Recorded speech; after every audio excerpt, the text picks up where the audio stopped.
membentangkan tentang laporan komputer dan seni. Kumpulan kami memilih kuih lapis menjadi bahagian pengenalan. Kuih lapis atau dipanggil kuih pelangi merupakan sejenis kuih yang popular dan sering dijadikan juadah minum petang. Kuih lapis yang popular adalah kuih lapis warna putih dan merah. Kuih lapis putih dan merah ini boleh dikatakan sebagai kuih lapis rakyat Malaysia.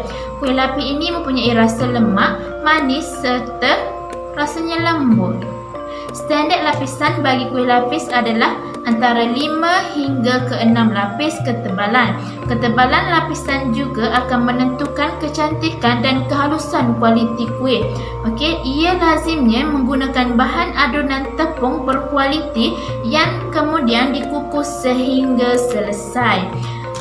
Kuih lapis kini telah komersialkan oleh usahawan yang menyediakan kuih lapis sejuk beku untuk pasaran di hotel dan premis lain. Di bahagian objektif mempunyai 3. Yang pertama, untuk mengekalkan makanan kuih tradisional ini. Yang kedua, memenuhi permintaan daripada penggemar makanan tersebut. Yang ketiga, mengetahui bahan yang digunakan untuk membuat pelbagai jenis kuih di Malaysia. Baiklah, saya akan terangkan pula maksud ilustrasi. Seperti yang kita ketahui, ilustrasi mempunyai kaitan dengan lukisan, dan saya akan jelaskan dulu makna lukisan.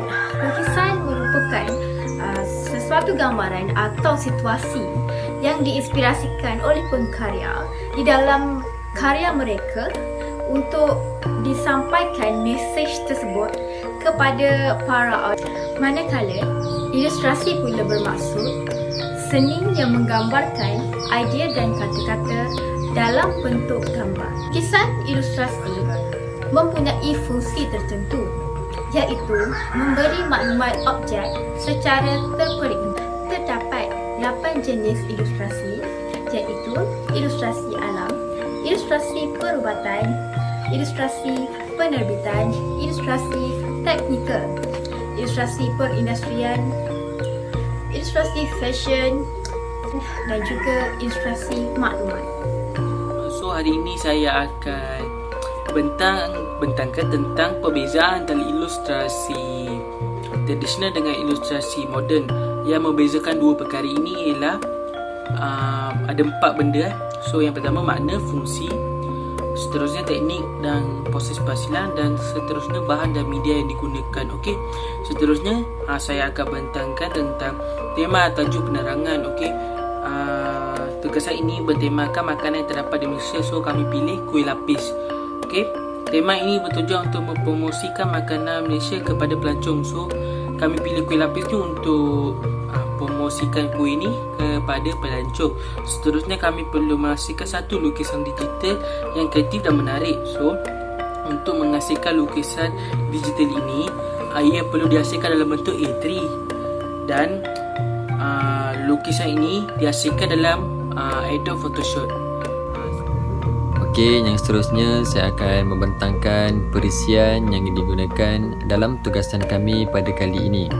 Seperti mana yang kita ketahui, Malaysia pada masa kini sudah banyak perisian-perisian yang boleh digunakan untuk mempromosikan lagi, untuk memperkenalkan kepada masyarakat Malaysia dan juga kepersada antarabangsa.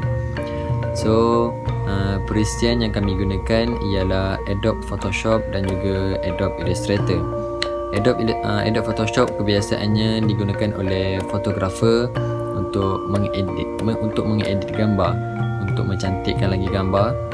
Manakala Adobe Illustrator kebiasaannya digunakan oleh designer dan juga ada yang digunakan oleh fotografer untuk mengolah gambar-gambar menjadi lebih menarik.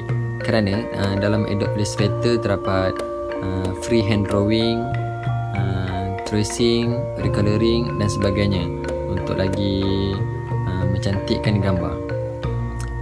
So kesimpulannya, daripada perisian-perisian tersebut, banyak manfaat, banyak kelebihan yang boleh kita perolehi, yang boleh kita ceburi untuk meningkatkan lagi kita punya promosi, untuk memperkenalkan lagi hasil karya-karya kita kepada pelancong-pelancong antarabangsa dan juga memajukan lagi warisan-warisan yang terdapat di negara Malaysia pada masa kini.